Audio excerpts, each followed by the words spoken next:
All right, y'all. Oh my gosh, what was that? I don't know what that was. Yolanda Adams. I don't know what this was either. Why is my throat just making noises?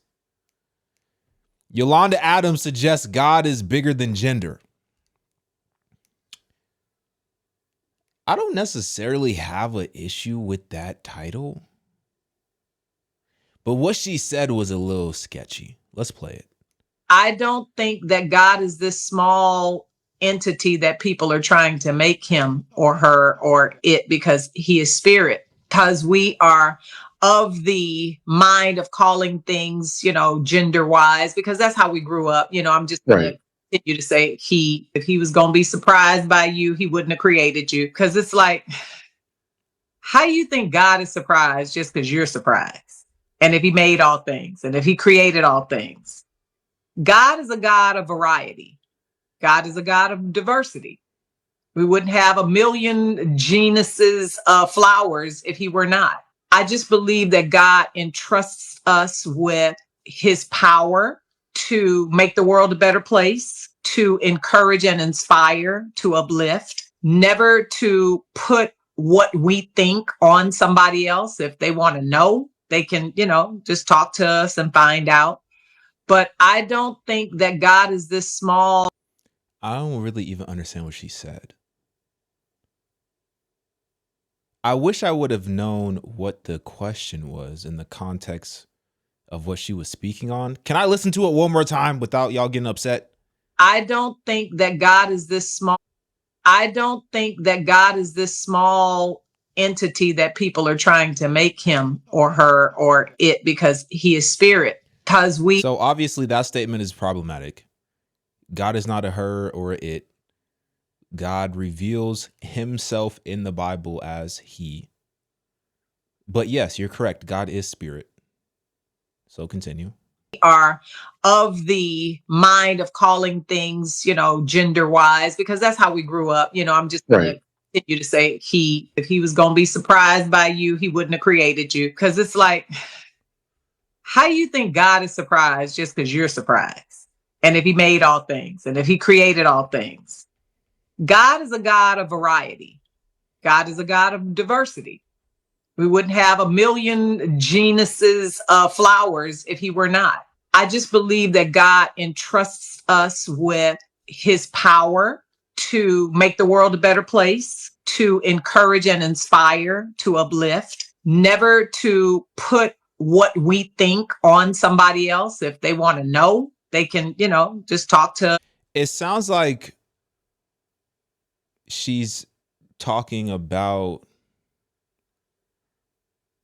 like the whole non-binary and like trans conversation and the pronoun conversation, and it sounds like she's talking to, I can only speculate because I don't know the question, I don't know the context, I can only speculate. That's what it sounds like.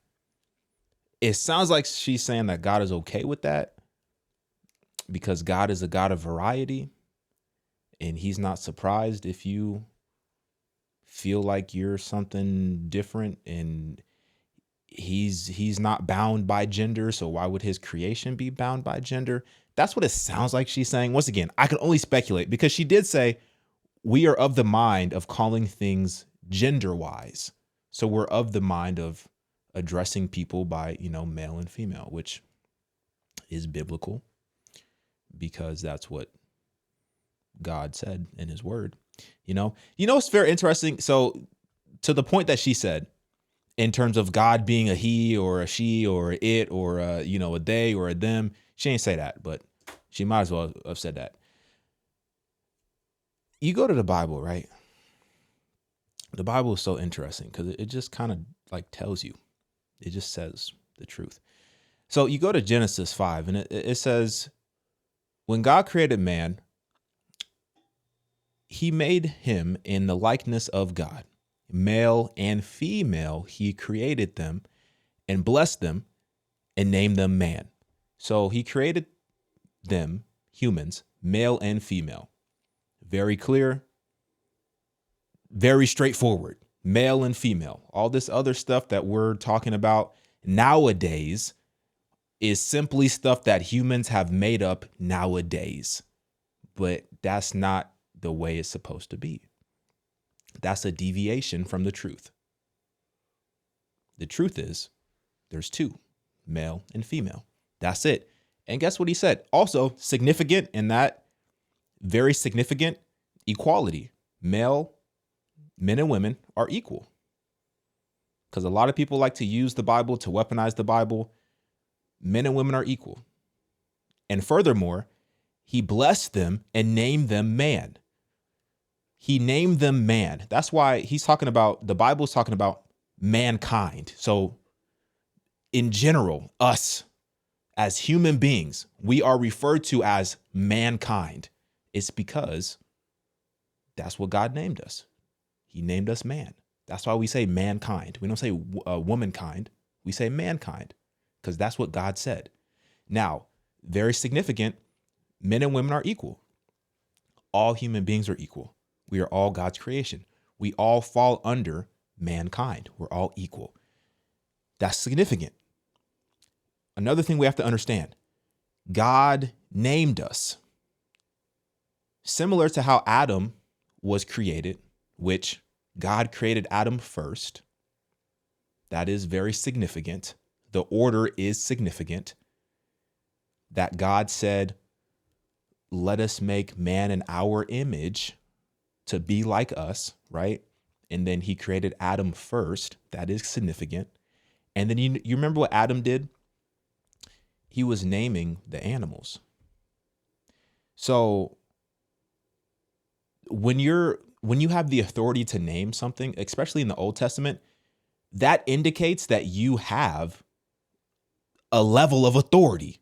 If you're naming something, that indicates that you have authority. So God created Adam first,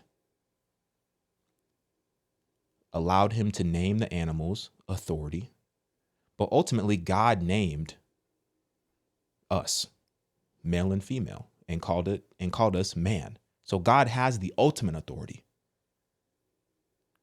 And throughout the scriptures, throughout the Bible, God has made it very clear to us that when we view him,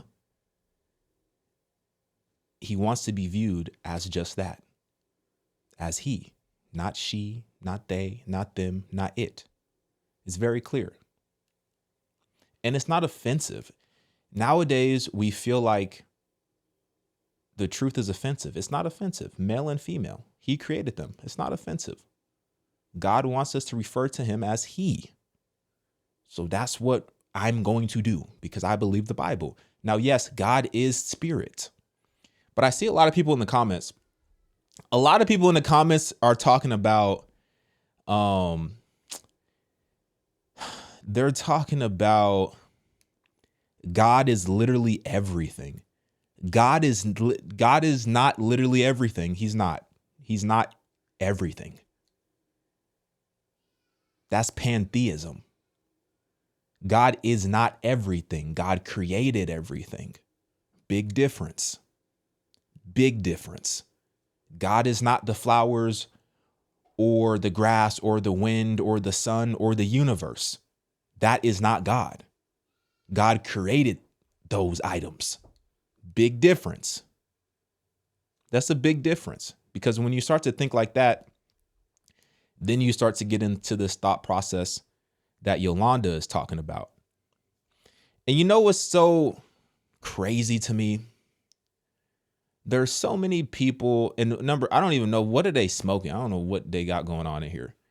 I don't know why we I don't know what we doing.